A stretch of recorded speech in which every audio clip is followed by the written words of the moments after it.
Hai hai, kita Eke Debbie, Eke Elman, RT Limba dari Studio Paris, Elman Go, Debbie dan Elman bergol.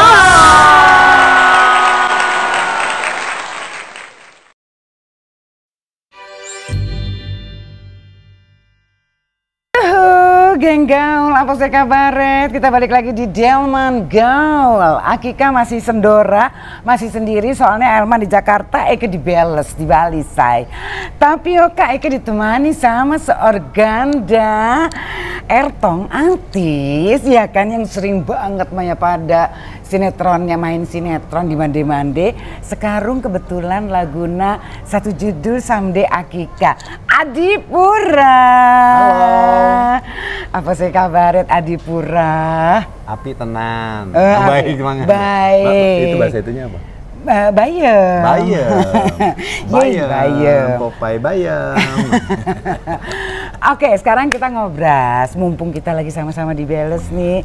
Kebetulan kan kita udah selesai syutingnya. Jadi kita ada waktu buat ngobrol-ngobrol. Terus Ye, ceritain dong masa kecil Ye. Masa kecilnya di mana, lahir besar di Mande? Lahir di Kerawang. Besarnya dari kecil sampai besar di kuliah di Bandung. SMP-nya SMP 5, SMA-nya SMA 3 negeri Bandung, kuliahnya di Unpad. Oh, ekonomi. Selesai dong. Suaranya agak keras, say. Selesai dong. Terus abis itu ceritain, ada di masa kecil Ye itu ada pengalaman yang buat Ye apa lucu, tidak bisa dilupakan atau sedih atau gimana deh? Masa kecil sih. Ye berapa saudara sih? Kita punya keluarga 4 bersaudara laki semua. Laki semua? Ya, 5 bersaudara. 1 orang meninggal. Laki semua, jadi 5 laki. 1 meninggal. Yang kedua. Masih kecil nih? SMP. Kenapa? Bandung punya gaya. Bang, tabrakan meninggal. Langsung meninggal? 3 hari, paling 5 hari lah di rumah sakit. Begitu meninggal. Yang paling ganteng dan paling baik. Cuman doyan motor balap-balap. Cuman gitu. doyan motor balap. Oke. Itu masih SMP, masih kecil-kecil berarti ya. Dia semuanya. SMP, ya. Terus 5 bersaudara itu. Terus pengalaman unik atau lucu atau menegangkan. Paling menegangkan karena kita laki-laki kan, lucu-lucuan. Suka berantem gak sih? Lucu-lucuan. Suka berantem gak? Lucu-lucuan kan jarang berantem. Tapi saya paling sering dipukulin, jadi akhirnya saya belajar memukul.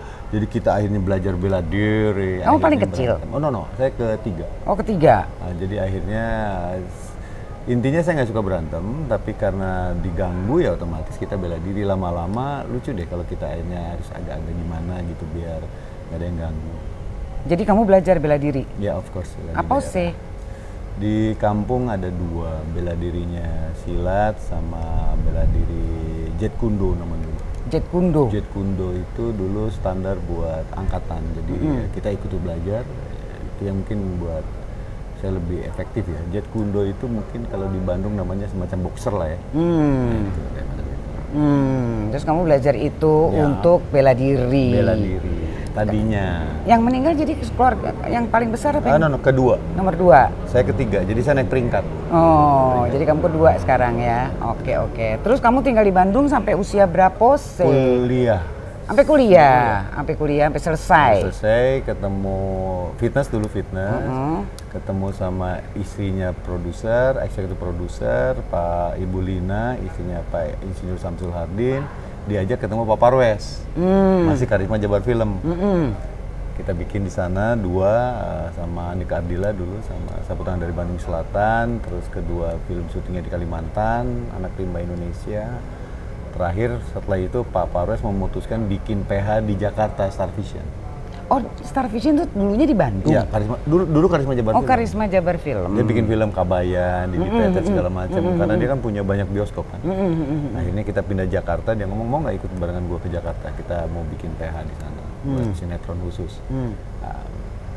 Syuting nggak? Syuting lah.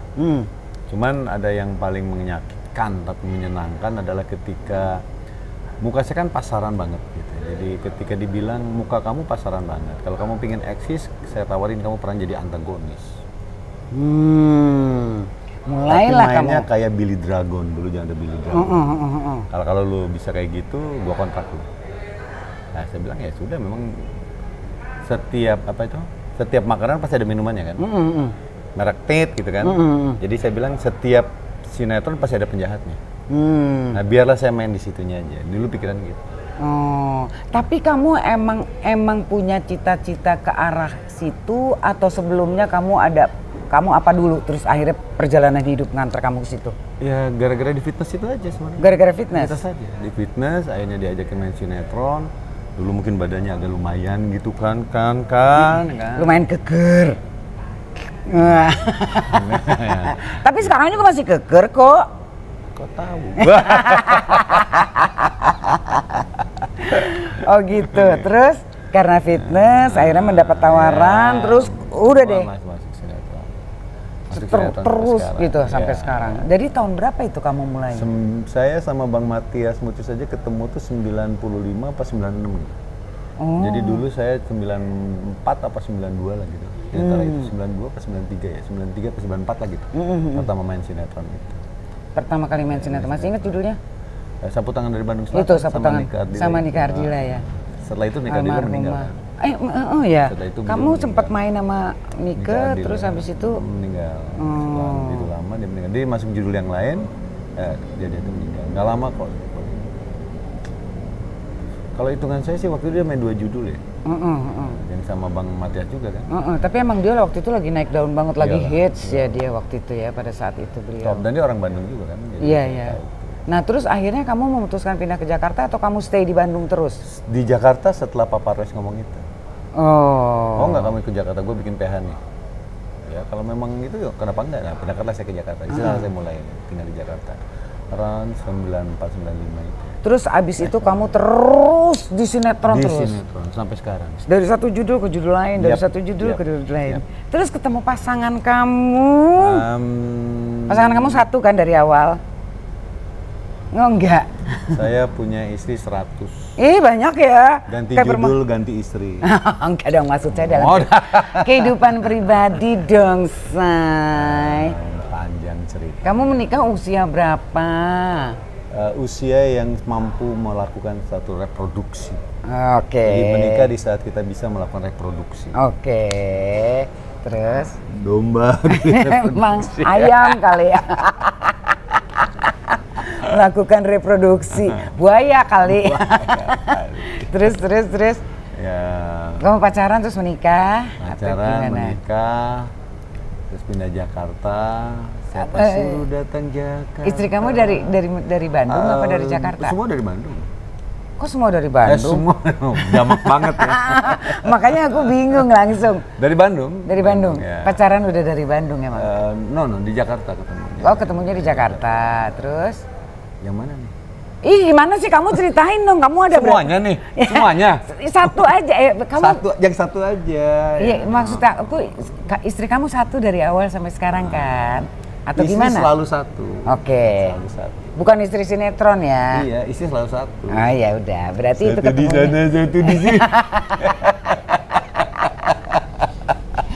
Ketemunya di mana, ceritain? Nah, kalau yang ini yang sekarang ya, yang sekarang ini kan di yang sinetron. Sekarang tuh yang sekarang tuh artinya kamu ada yang sebelumnya loh.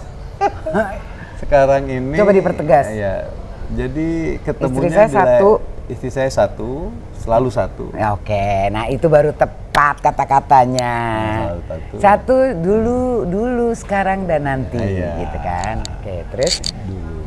Nah, ketemu di lokasi syuting. Pemain juga dulu. Pemain. Oke. Kalau secara ini mungkin kayak Mbak ya, dia punya kecerdasan yang lebih dari saya, sehingga dia bisa bermain komedi, dia bermain drama, dia main. Jadi secara peran sih dia bagus. Oke. Dan saya nggak suka sama dia karena setelah menikah itu dia adalah seorang kritikus semua acting saya, dan nggak ada bagusnya semua. Jadi setiap syuting, kamu kenapa begini? Kan masih ada pilihan begini banyak banget. Oke. Pertama sih ngeselin, tapi saya pikir ya ini jadi satu alat indikator saya ketika saya bermain. Kenapa kamu melakukan ini? Kamu kan bisa begini. Semuanya kan pilihan peran tuh banyak, pelan gerakan tuh banyak, pilihan acting tuh banyak. Untuk menyampaikan suatu message itu kan bisa begini, bisa begitu, begini. Itu kan sekian alternatif. Kenapa kamu pilih yang itu? Nah, dari situlah kita mulai belajar lebih seni peran itu menjadi efektif. Mana sih gerakan, ucapan yang lebih sampai ke tingkatan message yang ingin disampaikan. Kalau di sini kan Alex senang mana ya? Peran Alex di Alex sini. tuh lebih cenderung menggerakkan tangannya seperti ini. Kenapa? Karena dia terlalu kaya sehingga menganggap semuanya tuh easy going gitu. Semuanya bisa gue handle. Makanya dia nggak stable. Kalau yang gini kan dia instruktif banget kan. Iya. Tapi kalau misalnya Marlon Brando dengan gayanya dia narik ke sini. Karena semuanya menjadi milik dia. Iya. Ada gesturnya itu. Tapi kalau saya di sini kan kenapa begini kayaknya hanya untuk menunjukkan everything sebenarnya biasa buat hidup saya. Karena tipikal karakter itu harus mampu mencerminkan. Nah itu sifat-sifat karakter itu yang detail saya belajari dari dia karena terlalu banyak dikritik. Terlalu banyak dikritik oleh dia. Oke. Sutradaranya bilang oke. Tapi kamu bisa sebagai suami kamu bisa terima itu sebagai kritikan atau kamu anggap apaan sih? Awalnya apaan sih ya? Ego L laki-laki. tuh apa sih L? Tapi ego laki-laki kan. ya, tapi kesini-sini kan kita tidak begitu ya karena siapa sih orang yang mau kelihatan pasangan hidupnya itu jelek sebenarnya ya. Kalau dia mencintai kita kan dia nggak ingin dong. Maka saya tahu bahwa dia ingin memberikan yang terbaik buat kita. Cuman cara penyampaiannya kan masih kayak perempuan kan. Peres kan tahu sendiri ngomongnya kayak ke anaknya gitu kan. Kamu kan ngerti kayak ke anaknya, padahal kan saya bukan anaknya. Iya. Itu kelemahan kaum wanita pada kelemahan kaum wanita. Kebiasaan mengurus anak, jadi kadang ngomong sama suami kayak ngomong sama anak gitu. Iya. Kadang-kadang, cuman kan waktu itu saya pikir dia benar juga ya. Secara taste dia memang lebih baik dari saya karena dia mantan model di Femina. Oke. Jadi, Boleh tahu namanya nggak sih? Perempuan pastinya. Ya, oke deh, iya perempuan namanya maksud gue. Kalau nggak boleh nggak apa-apa. Saya nggak tahu ya, apakah dia senang disebut karena dia tipikal orang yang tidak mau disebutkan. Contoh gini, misalnya dia dalam satu pertemuan, ini kenalin nih istrinya Adipura, dia langsung bilang, besoknya itu orang itu ngapain sih ngomong-ngomong gue istrinya, udah biarin aja. Jadi saya pikir mungkin dia tidak terlalu bangga menjadi istri saya. Bukan, dia berarti menganut paham low profile, high profile. Tapi yang asik satu, bahwa saya boleh memainkan karakter apapun, jahat apapun, bermain seperti apapun sesuai dengan tuntutan peran, tapi satu syarat, honornya buat saya. Dan saya waktu itu mengiyakan, oke. Itu saya setuju. Maka kalau ditanya, kamu punya apa? Nggak punya apa-apa. Oh masa sih kan kamu gini-gini? Ya itu atas nama siapa kan? Pasti nama nyonya kan? Dan saya senang, semua atas nama dia. Aset atas nama dia, karena saya besok ketika mati saya ingin duluan masuk surga. Ketika Tuhan tanya, Adipura, mana uang yang aku berikan kepadamu? Dipakai apa? Sebentar ya Tuhan, Ma, kan begitu kan? Yeah. Lama-lama Tuhan bilang, Adipura masuk duluan. Kenapa? Biar Mama nanti sidangnya bilang. Iya dong, kan dipertanggungjawabkan kan? Betul. Tahu udah dipakai apa? Siapa yang tahu? Mama sini. Dia sidang, saya duluan masuk surga. Oke. Jadi kamu orangnya nggak pengen ada beban, nggak mau banyak pikiran, nggak ya? Kan beda ya, rasa nyaman yang dimiliki perempuan dengan rasa nyaman yang dimiliki laki-laki berbeda, setuju? Perempuan itu menjadi nyaman ketika dia secara finansial memiliki kemampanan. Laki-laki menjadi merasa nyaman ketika dia dicintai, disayangi, beda kan? Kamu merasakan itu? Iya, jadi ketika kita punya banyak uang tapi kita tidak punya rasa sayang, pasti si laki-laki mencari itu. Gitu. Yang makanya dia siap mengeluarkan uang banyak sekian hanya untuk perempuan yang bisa memberikan dia nyaman. Kalau perempuan kan lain, dia bisa melakukan apa saja untuk mendapatkan kenyamanan harta dari pasangannya kan biasanya rata-rata. Mohon maaf, kita bicara apa adanya. Saya melihat tipikalnya begitu. Maka kalau saya ngerasa bahwa nggak ada masalah dengan itu, selama kamu nyaman, kamu merasa tentram, nggak ada worry, ya silakan. Kalau memang itu parameternya, go ahead gitu. Yang penting saya dapatkan keperhatian kamu, pasti sayang kamu. Itu aja sih. Simpel, hidup saya nggak ribet. Jadi melewati gejolak-gejolak dalam rumah tangga, kamu yang lebih banyak menerima. Salahnya. Ya. Oh ya? Ya, karena dia termasuk orang yang perfect. Dia tahu betul apa yang harus dia lakukan. dia tahu betul konsekuensi apa yang dilakukan, tetapi saya lebih cenderung melakukan apa yang saya inginkan. Tanpa melihat, oh konsekuensi itu adalah sesuatu hal yang begini. Nah, saya butuh itu. Karena suka atau tidak suka, saya adalah aktor yang harus memiliki kekayaan emosi yang agak nggak umum. Kalau saya menjadi orang yang umum, maka karakter saya umum, maka itu tidak menjadi sesuatu yang istimewa. Jadi harus sesuatu yang sifat-sifat psikologi yang saya bina. Saya punya teman namanya, dia sudah meninggal, seorang profesor namanya Profesor Samino, ketua Alzheimer Indonesia. Dia pernah bilang, dengan sekian tahun kamu bermain karakter antagonis, saya takut itu akan merubah karakter kamu secara basic tanpa kamu sadari. Saya bilang tergantung. Dalam seni peran tuh ada yang disebut dengan Stanislavski, Boriflatsky ya, Rusia banget. Jadi si karakter tuh masuk ke dalam diri dia. Tetapi kalau di dalam Miles, teori seni peran Amerika, dia berbeda. Jadi dia merelakan tubuhnya, emosinya dipakai tokoh itu. Tapi ketika kamera cut, ya udah dia normal lagi. Jadi saya pikir tidak bisa seorang karakter antagonis secara otomatis dia akan terbawa dalam kehidupannya. Kan sering banyak kan pemain yang kebawa kan. Buktinya ada yang bunuh diri kan. Siapa yang main itu Joker ya. Karena dia in charge. Dia masuk banget ke dalam karakter itu. Dia masuk sih nggak mungkin, karena kan tokoh itu imajiner. Sementara kalau Adipuranya kan dia yang membuat. Dia memasukkan tokoh imajiner ke dalam diri dia. Dan dia tumbuhkan itu di dalam dirinya. Nah, ada yang konsepnya Miles bukan ikhlas. Kamu rela membiarkan emosimu, tubuhmu dipakai si orang ini, si tokoh imajiner ini. Kan tokoh cerita itu imajiner, tapi menjadi real ketika dia masuk ke diri kita. Nah, jadi nggak mungkin kita masuk ke tokoh yang tidak ada kan. Yang ada yang sesuatu yang tidak ada masuk ke dalam diri kita. Itu aja sih. Kalau ditanya kadang-kadang ke bawah, emosinya yang kadang-kadang ke bawah. Iya, karena kan bukan marahnya. Iya. Emosi karakternya. Itu yang agak lama. Misalnya begini. Karakter itu, tapi sekarang sudah nggak terlalu ya. Karakter itu kan selalu kita tahu bahwa penjahat itu tidak pernah memiliki kepercayaan sama siapapun.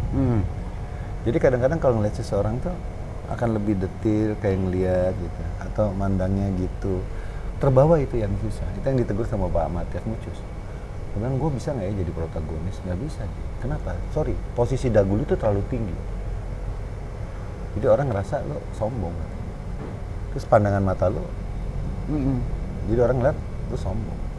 Padahal mungkin itu karakter yang kita tanamkan bertulang-ulang dengan kesadaran bahwa seorang antagonis itu tidak pernah percaya sama semua orang. Maka otomatis kalau ngeliat seseorang kan, padahal buat saya sih nggak ada masalah, saya ngeliat biasa aja, tapi orang lihat, oh ini jahat ya. Atau dagunya, katanya dagunya terlalu ini. Pertama ketemu gimana Mbak? Kelihatan saya sombong karena dagu saya tinggi. Atau kenapa? Benar nggak? Aku sih kalau pertama kali lihat mata. Oh, matanya. Mata kamu tuh seperti selalu mencurigai setiap orang yang kamu temui.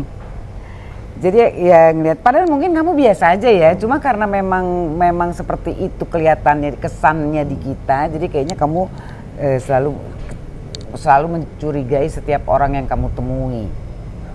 Ya itu kan seperti karakter antagonis itu. Ya. Orang nangkep itu. Apakah itu sebagai satu bagian daripada memori? Misalnya Mbak Debbie ngelihat Adipura jahat, kemudian akhirnya termemori.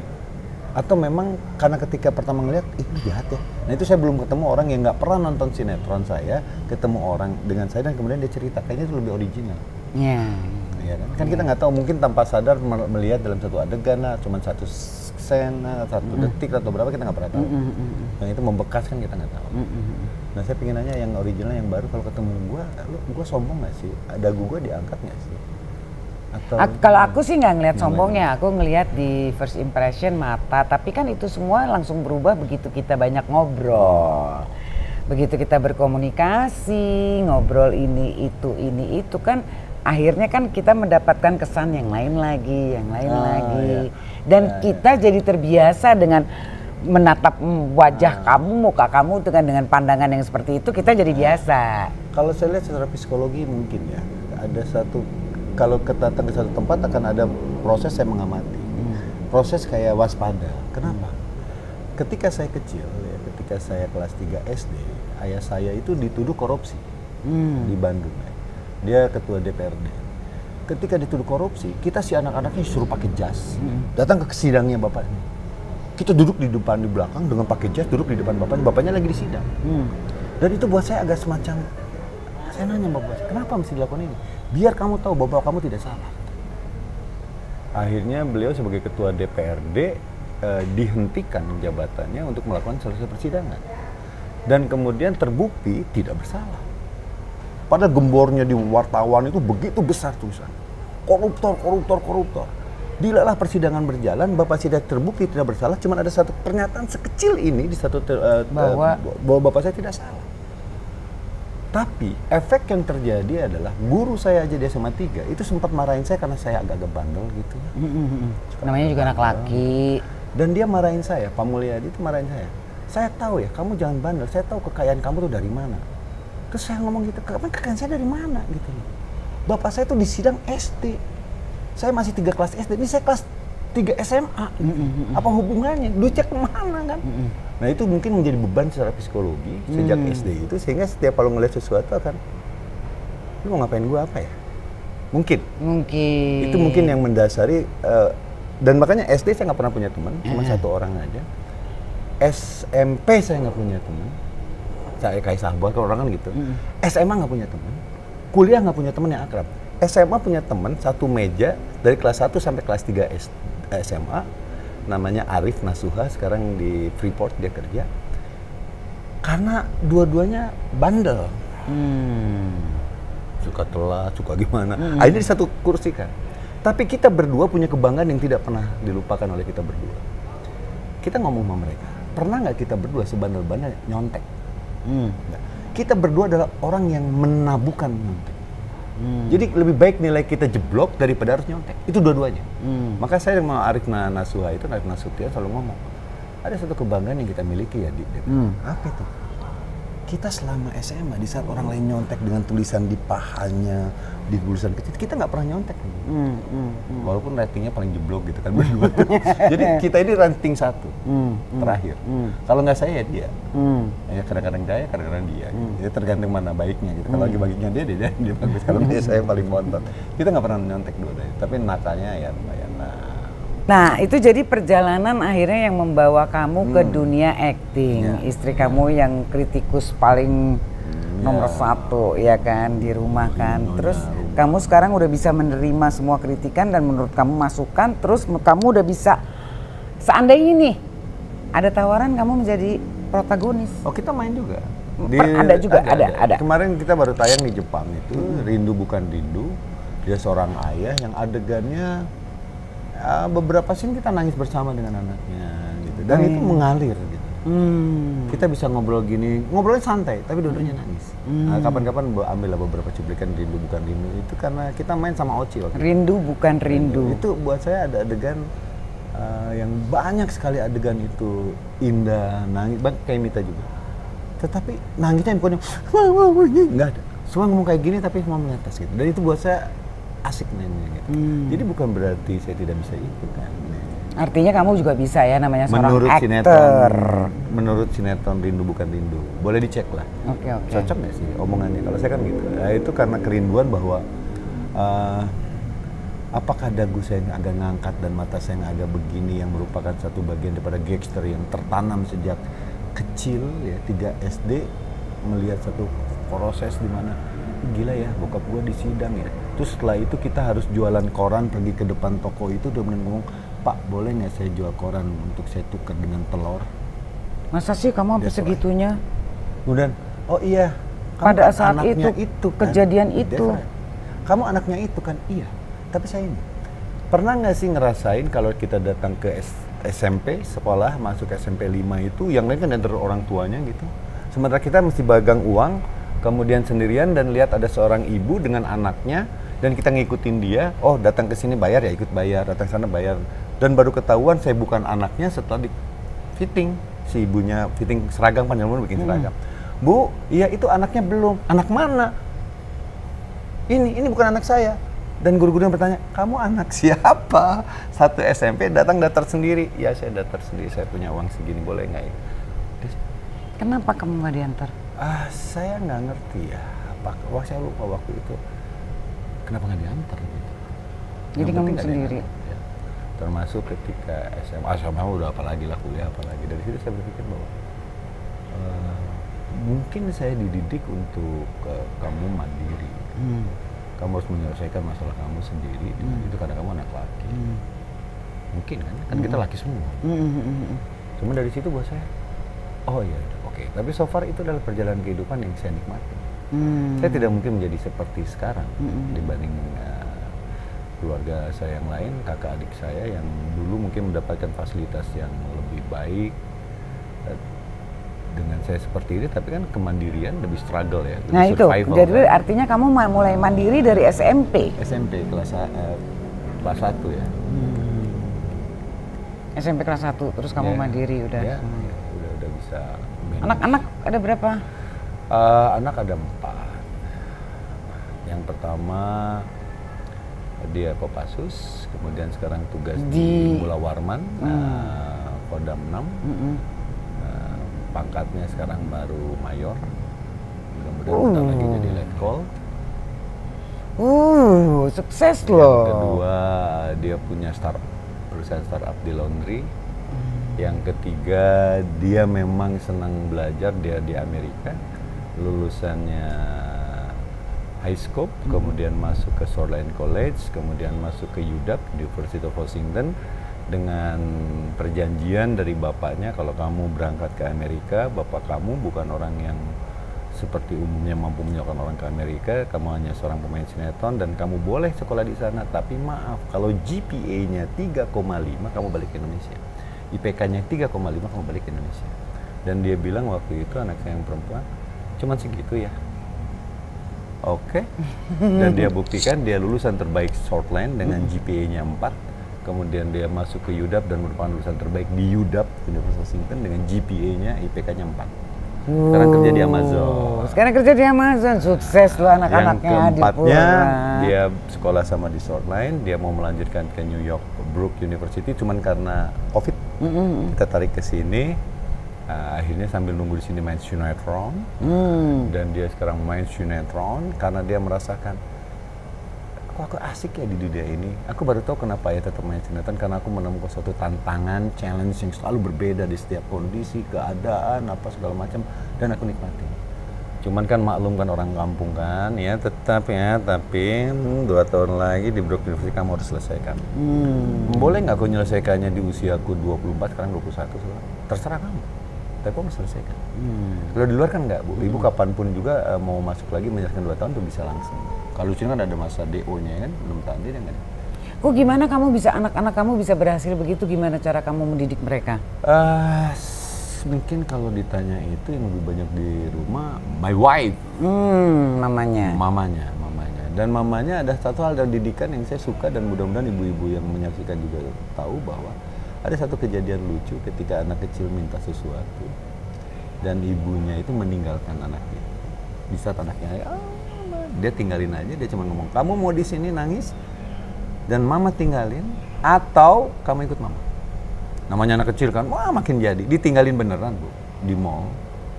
Dan saya waktu itu cuma ngomong, oh, gue nggak kuat. Enggak, kalau kamu mau ikut saya, ya kamu ikut saya, kalau kamu enggak, ya enggak. Tapi mobil saya bawa pulang. Akhirnya istri saya pulang dan saya mesti nungguin anak itu sampai kelagapan nyari ibunya nggak ada, bapaknya nggak ada, baru bapaknya datang, oke kita pulang bareng sekarang. Mama mana? Mama udah pulang duluan. Mama udah pulang duluan. Ya, jadi gimana? Jadi kamu sekarang pulang sama ayah pakai taksi. Terus dia duduk di belakang, dia diem. Mama pulang ya. Nah sejak itu kalau mau sesuatu dia tidak akan, enggak. Ibunya bilang kan, oh duduk kamu. Kalau mau sesuatu kamu ngomong, jangan banyak-banyak teriak-teriak, nangis-nangis, saya nggak ngerti, ngomong. Nah itu yang buat saya. Jadi kamu sebenarnya menyerahkan sepenuhnya pendidikan anak ke istri kamu. Kita diskus sama ibu, istrinya tuh hanya berdua, jadi tidak boleh ada keributan di depan anak. Betul. Jadi kita berdua, cuman istri saya ngomong satu hal bahwa kamu tuh ternyata di balik keantagonisme kamu tuh kamu terlalu lembut hati. Kamu ngerasa banyak bersalahnya ke anak karena kamu sekian hari syuting, kan kita zaman dulu syuting pagi ketemu pagi. Jadi apapun yang anak mau kamu pasti kasih. Sejujurnya iya, kan kita ngerasa jarang ada waktu ketemu, apalagi zaman dulu kan ketemu pagi itu udah hal biasa gitu. Itu yang mungkin saya ada ngerasa bersalah dan kurang, saya tutupin dengan itu. Akhirnya dia bilang nggak boleh. Pertanyaan selanjutnya, mau kamu apa saya yang didik? Kalau kamu sanggup, kamu yang didik. Saya tinggalin kamu. Kalau mau ya. Gimana? Kamunya sering nggak di rumah. Kalau mau didik pula. Waduh, begitu ya. Sejak itu saya bilang, oke. Kamu ngomong diam aja. Yang penting kalau kamu nggak setuju apa-apa, kamu ngomong sama saya nanti. Ya udah. Jadi maksudnya di depan anak, seia sekata aja dulu. Ada yang nggak setuju, nanti setelah berdua baru dibicarakan. Dualisme kan ada kan? Iya. Nggak diizinin bapaknya, dia lari ke mamanya. Betul. Nggak diizinin mamanya, lari ke bapaknya. Itu nggak boleh. Harus A. Ketika Seia sekata. A. Walaupun mungkin kita nggak sependapat dengan istri kita pun kita paling sadis sekali dalam hati misalnya. Kadang-kadang kalau lagi berdua, gila ya, yang antagonis lu ya daripada gua gitu kadang-kadang. Iya memang kenapa? Tapi melihat anak-anak seperti sekarang ini, sekarang kan termasuk berhasil berarti pendidikannya. Harus begitu kali ya. Iya, Kita kalau ada masalah misalnya anak nakal atau apa, kita nggak langsung ngomong, nggak, duduk kamu. Kenapa kamu melakukan ini? Oh, dia berargumen. Kenapa kamu bisa begini? Kenapa kamu nggak pilih ini? Kita melatih dia untuk berpikir bahwa hidup itu adalah choose between alternatif. Hidup ini kan pilihan di antara memilih di antara banyak pilihan. Choose between alternatif A, B. Lu kenapa nggak ini? Lu kenapa nggak ini? Karena saya juga dididik gitu sama istri saya. Lu acting, lu kenapa marah begitu? Kan marah bisa begini. Lu nggak perlu begini. Jadi kita selalu menawarkan ke anak itu sekian banyak alternatif. Melatih dia untuk tahu bahwa pilihan itu bukan hanya A dan B, bukan hanya putih dan hitam, ada abu-abu loh, ada abu muda lah. Sehingga dia menjadi kaya dalam pilihan hidupnya. Itu aja sih. Jadi itu melatih membiarkan anak untuk mengambil sebuah keputusan dan jangan mengatakan ketika si anak salah mengambil keputusan, lu salah, lu jangan. Lu salah lo gitu. Paling kenapa lo melakukan ini? Kenapa ini? Karena kesalahan itu adalah satu sistem di mana kita mengajarkan dia arti sebuah kebenaran. Saya mengetahui warna hitam ketika saya disodorkan warna putih. Saya tahu warna putih ketika ada pembanding warna hitam. Jadi dia dididik untuk itu dari dulu. Jadi anak tuh dipush begitu sama ibu. Jadi artinya setiap keputusan yang kamu ambil ya kamu harus bisa bertanggungjawabkan. Iya. Jangan hanya kamu, pokoknya gue maunya begini aja, totonya fail, totonya nggak berhasil. Ketika nggak berhasil, jangan disalahin ketidakberhasilan. Oke, itu adalah resiko dari. Ya, itu konsekuensi pada pilihan. Dia harus mengalami itu. Dia harus mengalami bagaimana arti sebuah kata gagal. Dia harus merasakan itu, karena itu real life. Kita harus memperkenalkan real life sedini mungkin. Kalau nggak, kita nggak bisa menjadikan apa-apa. Kamu pilih jadi apa? Tentara. Kamu tahu tentara. Oke, kenapa kamu pilih jadi tentara? Saya tanya terus, sampai ini mungkin kesel juga tuh anak. Udah sekarang gini, saya datang kemarin hanya untuk minta izin saya jadi tentara. Ayah boleh nggak tanda tangan? Waktu itu saya syuting lagi di Jogja. Enggak, yang ayah tanya kenapa? Dia cerita. Oke, itu doang. Ada yang lain? Terus saya tanya, dan dia bilang, oke. Terakhir, kamu tahu konsekuensinya? Kamu tahu konsekuensinya? Saya tanya sekali lagi, kamu tahu konsekuensi menjadi tentara? Di sini kerasa. Yang penting kan dia tahu. Jadi dia nggak bisa ngeluh kalau pulang ke rumah tiba-tiba harus jalan dari Jati Jajar ke Cilacap dengan kaki yang bengkak. Itu nggak ada komplain, no komplain. Tapi dia menikmati kan? Dia senang dengan apa yang dia lakukan kan? Makanya dia bisa masuk Kopassus kan? Oke. Terus akhirnya dia sekarang jadi staff di Kodam 6. Warna. Oke, cukup berhasil kamu dengan anak-anak kamu. Amin. Terus sekarang kamu ke depannya dong. Menurut kamu dunia sinetron, persinetronan kita seperti apa saat ini dengan munculnya generasi-generasi baru? Sinetron itu kan dengan layar lebar atau apapun juga kan hanya media ya. Secara seni perannya, teori seni perannya kan sama, layar lebar. Cuman karena medianya berbeda, maka dibutuhkan gerakan apa yang berbeda. Misalnya di sinetron dengan cover segede gini, kan nggak mungkin gayanya kemana aja, belum masuk dong. Tapi kalau wide shot di layar lebar yang kebanyakan ini, ya dia bisa lebih dan lebih efektif. Tapi so far seni perannya kan sama. Kalau menurut saya nggak ada kok yang membedakan antara seni peran sinetron dengan layar lebar. Seni perannya ya, seninya. Hanya medianya berbeda. Ketika medianya berbeda, maka berbicara mengenai konsekuensi daripada media berbeda. Apa tuh salah satunya? Sistem industri di sinetron dengan stripping yang satu hari satu tim harus wajib 35. 3 tim 3 kali 35, 105 scene satu hari. Sementara layar lebar satu hari berapa scene sih? Maka otomatis tingkat ketelitiannya, tingkat kedetilannya berbeda. Nah, tapi itu kan bukan excuse, bukan satu pembenaran. Di mana pemain sinetron harus mampu memanfaatkan jumlah scene satu hari yang bisa 35, 60 itu buat peran utama. Dia bermain dengan kecepatan tempo yang tinggi, dengan emosi yang baik, dengan kemampuan menjaga kontinuitas emosinya, segala macam dan atributnya. Buat saya itu satu hal yang berbeda. Di sinetron kan nggak ada mungkin kita kesempatan untuk ngomong, oke, boleh nggak sih untuk scene ini saya reading dulu sama kamu sampai enak baru take. Nggak bisa. Kalau direknya hai kaman, ini udah nunggu, apalagi Mbak Debbie kan pernah jadi sutradara juga. Win tayang. Jadi kita harus menyadari media-media itu memiliki konsekuensi dalam berkarya. Dan saya bersenang ya, karena kan dari sinetron nih, terus masuk ke web series. Ini web series saya yang keberapa ya? Mungkin 1 atau kedua ya, dengan series yang keberapa ya? Ke 1 atau yang kedua, saya lupa. Nggak lebih pada jari saya. Ini adalah satu tempat di mana saya mulai merasakan bagaimana rasa-rasa film dengan kemasan stripping gitu. Ini maksudnya kan 7-8 episode kita main, kita masih bisa banyak diskusi seni peran, kita bisa banyak reading dulu sebelum take gitu. Buat saya oke. Oke. Harapan dong, harapan kamu ke depannya? Buat kamu sinetron. Apalagi yang pribadi? Oh ya, satu sinetron dulu ya. Sinetron itu ada hal yang lucu ketika saya ke Jepang. Bagaimana Jepang merasa telah terambil opportunity di bidang sinematografinya oleh Korea. Ya. Nah, kenapa film Korea itu menarik? Karena cerita. Kalau istilah teman-teman itu bahwa kalau layar lebar itu bagaimana dia menggambarkan sesuatu. Kalau di sinetron itu bagaimana dia bertutur. Artinya cerita dalam sinetron harus bagus banget. Cerita kita mohon maaf ada beberapa yang bagus dan tidak sedikit juga yang tidak bagus gitu loh. Maksudnya dia mau arahnya kemana sih dia? Nah, hanya di web series yang jelas arahnya kan. Kita utuh kan. 8 episode 8 episode. Karakternya gitu ya. Kalau di sinetron kan bisa sangat berubah. Sangat berubah. Ketika share dan ratingnya tidak bagus, seseorang yang karakternya antagonis seperti saya bisa tiba-tiba jadi seorang yang sangat bodoh dan tidak masuk akal. Nah, itu hal yang terjadi di sinetron. Itu aja sih. Karena harapan hidup saya ke depan adalah ada hal yang mungkin teman-teman lupa bahwa keseimbangan itu harus kita jaga. Bagaimana bahwa kita ini terlahir sebagai manusia, pasangan hidup kita ini sebagai manusia. Ada hal yang merupakan bagian dari diri kita yang harus kita juga hargai. Dan ada hal juga yang kita hargai dari pasangan hidup ketika dia memang membutuhkan me time-nya itu.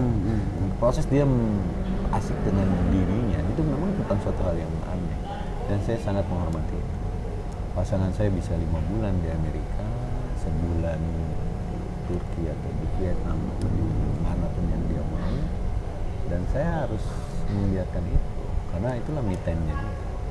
Oke, jadi harapan kamu masing-masing pasangan bisa harus saling menyadari bahwa seseorang itu tetap satu individual yang butuh dirinya ya, me time, quality time untuk dirinya sendiri. Ada masanya itu. Mungkin kan kalau istilah kami ini ya, istilah istri saya itu, saya dari kecil loh ngurus anak saya, di mana semua perhatian saya buat keluarga saya segala macam. Boleh dong sekarang saya me time, anak-anak pada gede kan, jadi dia bisa kemanapun tanpa harus worry dengan anak-anaknya. Aduh dia udah makan belum, udah boleh dong, boleh.